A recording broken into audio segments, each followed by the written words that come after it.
talk about dividing decimals. In previous videos, we talked about some decimal vocabulary, talking about place value, rounding decimals, adding, subtracting, multiplying, and this is dividing decimals.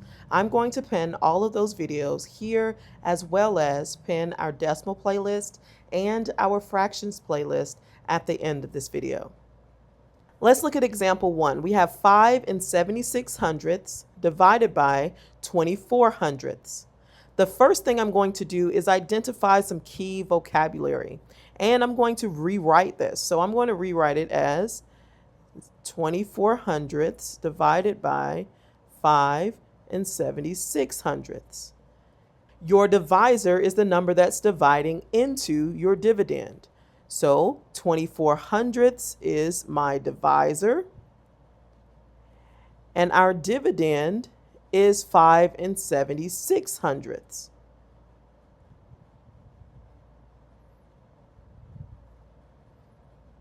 Now I want you to note right here, it says the divisor must be a whole number.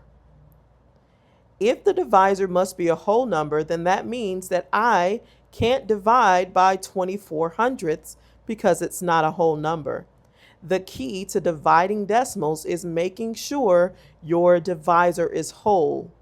So what that means is, if I want my 24 hundredths to be whole, then that means that I need to move my decimal 2 spaces to the right in order for that 24 hundredths to be a whole number. And if I move my decimal place 2 places to the right for my divisor, I have to do the same thing for my dividend. So the key for dividing decimals is making sure that your divisor is a whole number. And to make it a whole number, you're going to move your decimal however many places it needs to be in order for your divisor to be a whole number. Now, if you move your decimal 2 places for your divisor to be a whole number, you have to also move the decimal 2 places for your dividend. So what you do to one number, you have to do to the other. So now that changes our problem to 24 divided into 576, because all we did was move our decimal 2 places to the right for both our dividend and our divisor. So now 24 doesn't go into 5, but it does go into 57. 24 goes into 57 2 times. 2 times 24 gives you 48. So now we're going to subtract. When we subtract 57 minus 48, we get 9. And we bring down our 6. How many times does 24 go into 96? Well, let's see. 24 times 4 gives you 96. So now I'm going to subtract, and I don't have a remainder. So that means that 5 and 76 hundredths divided by 24 hundredths is 24. And that's my answer. Let's look at example 2. Here we have 9 and 45 hundredths divided by 1 and 5 tenths. Again, the same rule applies. We have to make sure our divisor is a whole number. That's this number right here. In order for 1 and 5 tenths to be a whole number, I need to move my decimal place 1 place to the right. If I move my decimal place of my divisor 1 place to the right, I also have to move my decimal 1 place to the right in my dividend. So now I'm going to divide 15 into 94 and 5 tenths.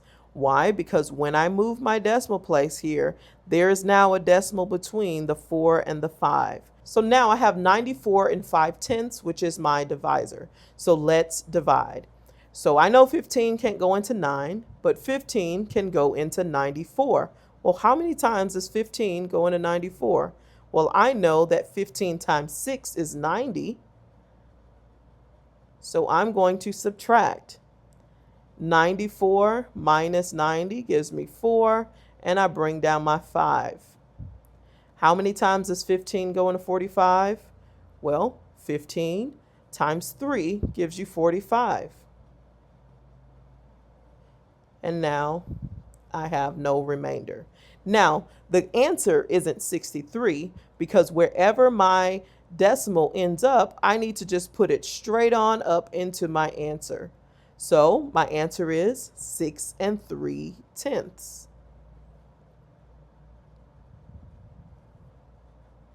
Let's look at example 3. We have 9 408 thousandths divided by 32 hundredths. Again, the rule still applies. I have to make sure my divisor is a whole number. How do I do that? Well, I know I have 2 decimal places here. That means I need to move it over 2 decimal places in order for my divisor to be a whole number. So I got to do the same thing to my dividend. My dividend of decimal is here. I'm moving it over 2 places. Now my new problem is 32. I'm dividing that into 940 8/10. Remember, wherever your decimal ends up, that's where it's going to be inside of your answer. So let's now divide. Well, I know 32 doesn't go into 9, but 32 can go into 94. And let's see how many times. Well, I know that 32 times 3 is 96, but that's still too big. So I know that 32 times 2 is going to give me 64. When I subtract, that gives me 30, so I'm going to bring down my 0. And now I need to see how many times does 32 go into 300. 32 can go into 309 times.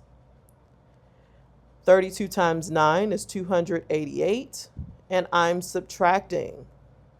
That's going to give me 12 when I subtract it, and I'm going to bring down my 8. How many times does 32 go into 128? Well, let's see. I know that 32 times 4 is 128, so now I don't have a remainder. So my answer is 29 4/10. Now I want you to try one. I want you to pause the video, work through this problem. Once you have your answer, come back to the video, play it, and check your answer with mine. So go ahead and pause the video.